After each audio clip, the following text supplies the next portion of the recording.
Greetings, everybody. Today, I'm gonna begin a new series actually about like doing weird and wacky missions in the SFS solar system, which is upgraded by me, and perhaps we could do some custom planet missions too in the future. But today I have here a Lunar mission, which is going to be like the first ever mission. And before I show you the flight, we can talk about the rocket.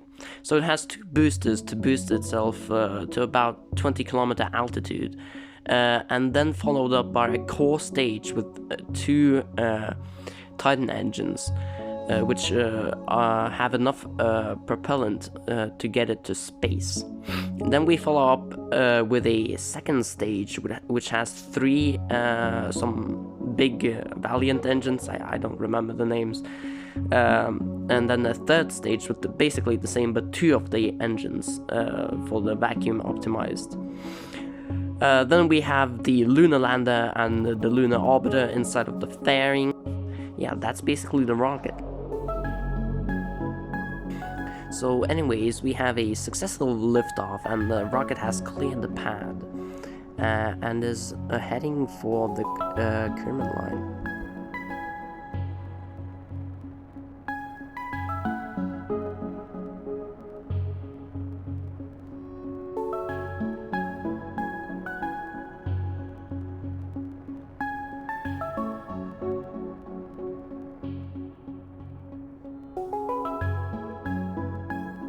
So now our boosters have run out of fuel, so we detach them so they don't add any extra weight. Soon the core stage will run out of liquid fuel as well, so we will shortly detach it.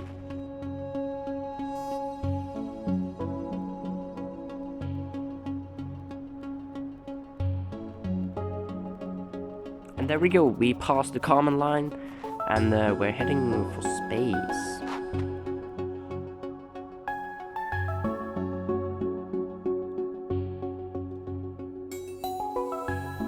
So now we're detaching from the core stage and the front air engines actually burned off a little bit of there. And the fairings are detached, so because there's no threats in outer space, as in the atmosphere. And the fairing provides more aerodynamic abilities for the rocket, which I should have mentioned before actually. So I skipped over the whole getting to orbit part because it's pretty boring.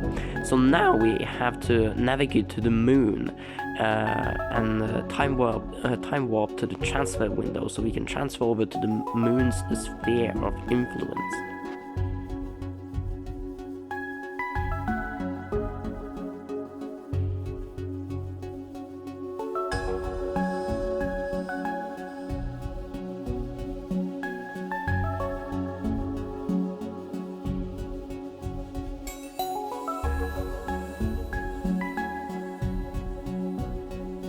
And now igniting all three front air engines, we're making a orbital insertion to the moon.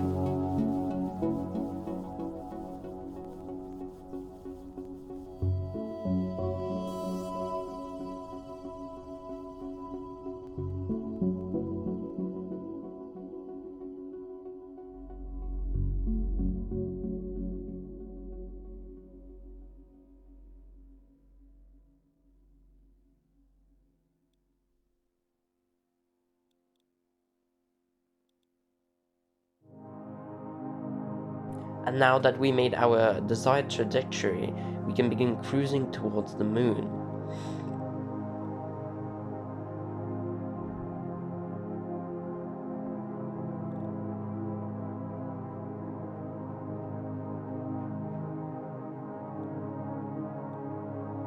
Now we have entered the moon's sphere of influence, so the Earth doesn't have any gravity effects on us, it's only the moon now.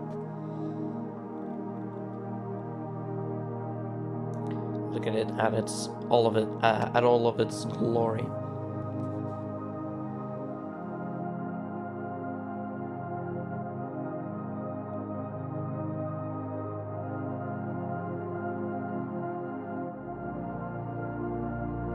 Shortly we will begin burning retrograde so we can make a orbit around the moon and not just fly off into space.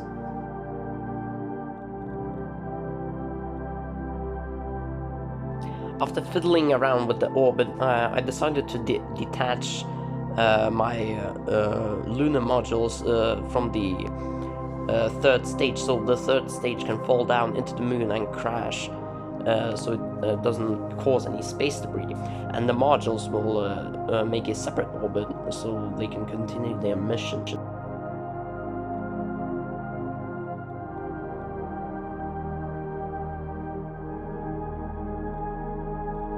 Now grab some popcorn and we can watch the third stage disintegrate into the moon's surface as it plummets down in about 100 meters per second.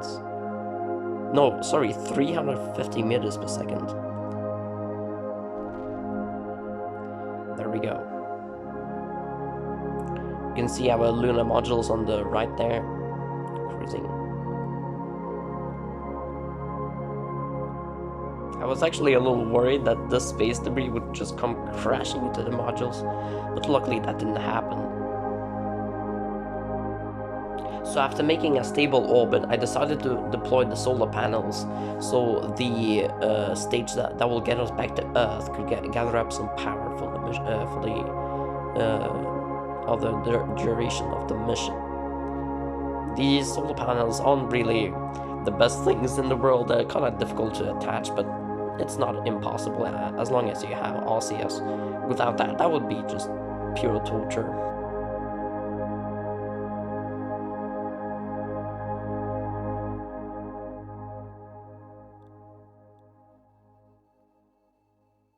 So now I had deorbited the whole station, and I fueled up the lander so it could, so it would have enough fuel to get back to the station.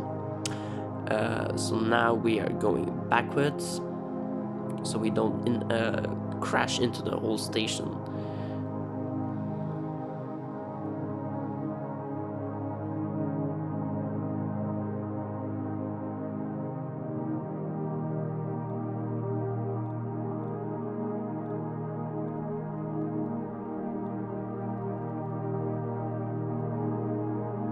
Now we can say goodbye to the station, as we won't be seeing it for quite a long time from the astronaut's perspective.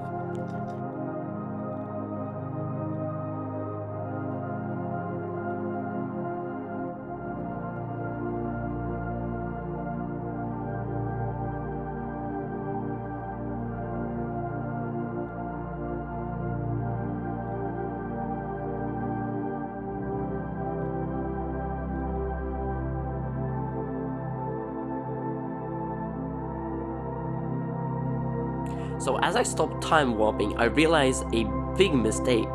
I time warped too much, so now I'm panicking and activating the RCS for good measures, but it appears we are litho braking. We break off one leg, thankfully, and not the engine. So now we're kind of spinning around. The astronauts had a little doozle in that lunar lander, sorry. And that actually lowered our speed quite significantly, so we will land without one leg, but at least we have a couple broken bones, but that's alright.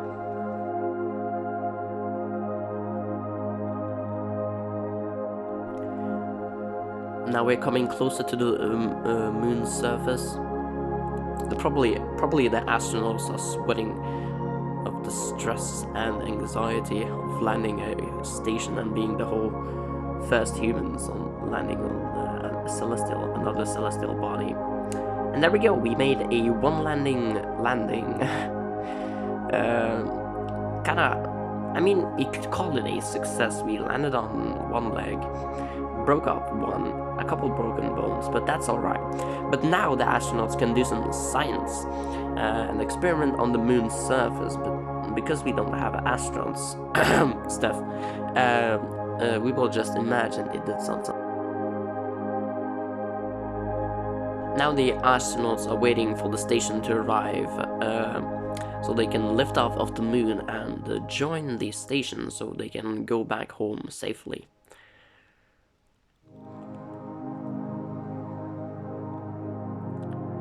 So ignition sequence on, and now we're lifting off.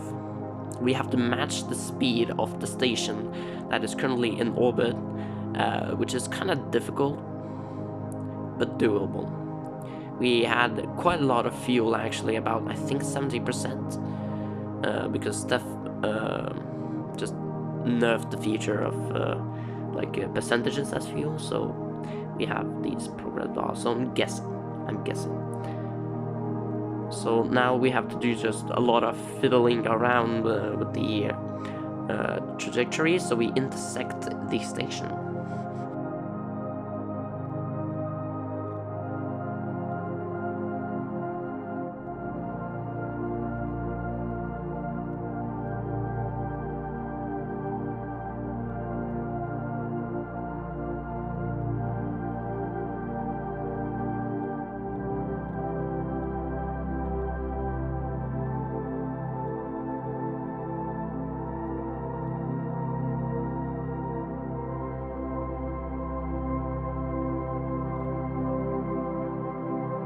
Alright, now we're coming hard towards the station. As you can see, we can begin to see it, so I ignite the engine so we can match the speed of it. I realized that the one Valiant engine is not cutting it, so I used some RCS.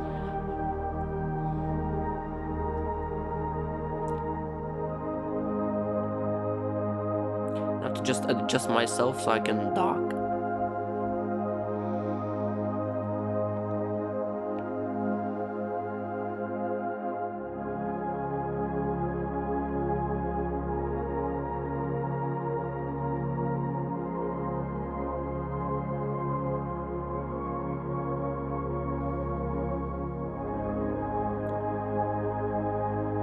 There we go, the docking ports have docked, and the astronauts can transfer over to the main station, and we can then detach the lunar lander because we don't need that excess weight. And then we will begin heading towards Earth after a quick vacation on this radioactive dust, gray dust piece of rock.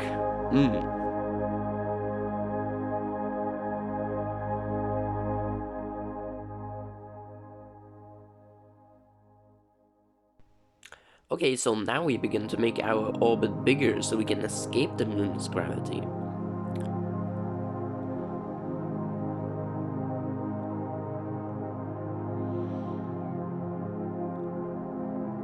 There we go. Now we have a pretty cool, pretty good trajectory, which we can then, of course, lower down.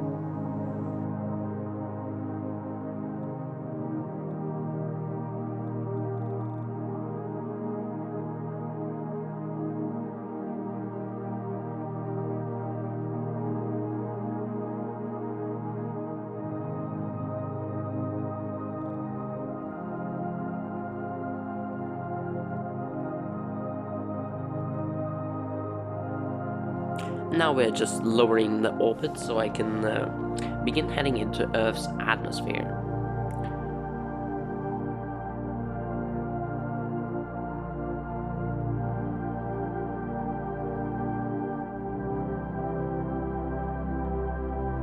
I tried to make it so we could land in the Indian Ocean, but I don't think that kind of turned out too well, as we don't have a feature to see where you're going to go when you head into the atmosphere, which I think quite a lot of community members have asked for.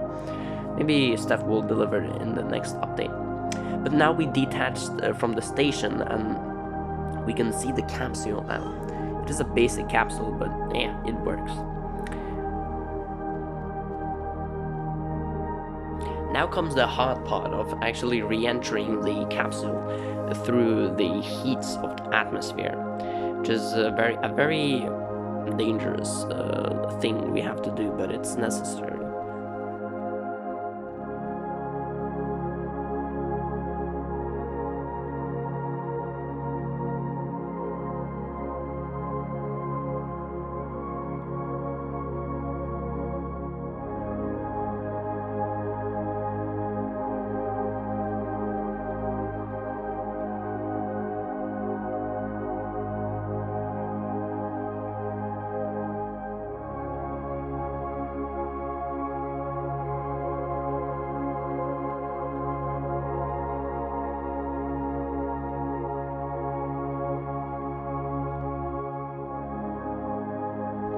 Alright, soon we can deploy the parachutes, so we can survive the fall.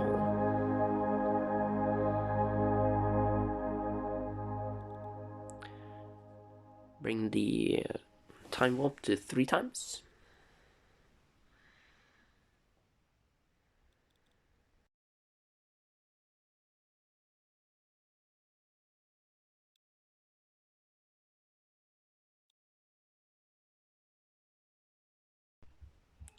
We are about to land, and there we go, touchdown. We have completed the mission, and the astronauts are back here safely. We don't talk about the broken bones, okay? Shh. And here are the achievements we got from the mission. Thank you very much for watching, and I'll see you next time.